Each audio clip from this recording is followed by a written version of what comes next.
Shalom. This week's Sedra is Sedra Emor. This week's Torah portion is packed with many interesting topics, from the laws of the festivals to Sfirat Omer to the punishment of those who violate Shabbat. This portion spreads everywhere. The Sedra ends with the two stories of Jews violating the rules of the Torah and the consequences of their actions. Even a brief reading of the first episode brings on some questions. God wrote, "There was a Jew whose mother was Jewish and whose father was Egyptian. A fight broke out in the camp between the half-Jew and another Jew. The half-Jewish son pronounced God's name in blasphemy, and he was brought to Moshe. His mother's name was Shlomit, the daughter of Dibri, of the tribe of Dan.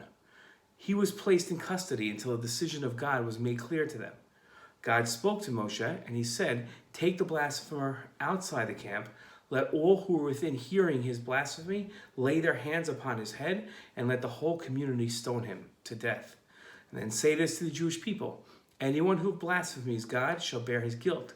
If he also pronounces the name of God, he shall be put to death. The whole community shall stone him.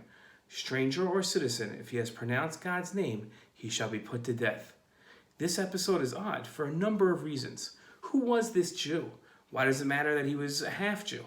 Why was his mother's name mentioned seemingly in the middle of the story? This story is very strange.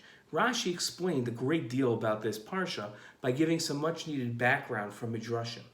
Rashi quoted Rav Berachaya, who said he started his heresy from the section of the Torah that preceded this one. Before this episode, we read of the mitzvah of placing loaves of bread on display in the Mishkan every week. The blasphemer studied this mitzvah and sneeringly said, "Only every Shabbat there should be bread? Surely it is the way of a king to eat fresh bread every day. Is it God's way to eat 9-day-old bread?" Another opinion stated that the fight stemmed from matters connected with where his proper place was in the camp. He came out of the judicial court of Moshe, where he had been pronounced to be in the wrong.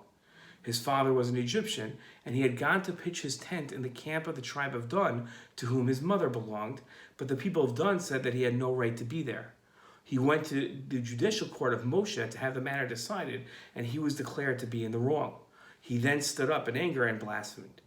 Rashi also taught about the blasphemer's parents. His father was the Egyptian whom Moshe had killed when he witnessed him beating two Jews. The blasphemer's mother's name was mentioned to teach how praiseworthy the Jewish people were, telling us implicitly that of all the women of Israel, she was the only harlot.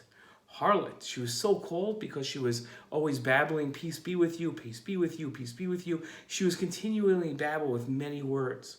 She inquired after the health of everybody. She was talkative to a fault, talking with any man, and in consequence, this got her into trouble. This Jew, that one that blasphemed, classically fell through the cracks. His father wasn't Jewish, his mother didn't fit into the community, and no tribe accepted him. He was doomed to fail. And the factors that led to his failure were clearly to be seen.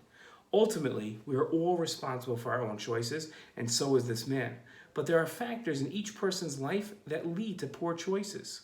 A community can notice these factors, and they should. They should pay more attention and offer the support that will allow a community member to make better choices.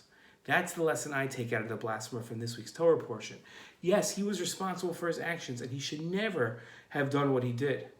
But the community should take notice of people who are set up due to life circumstances for failure and help them overcome that challenge and the challenges that each of us have, and help them make better choices and be more productive members of society.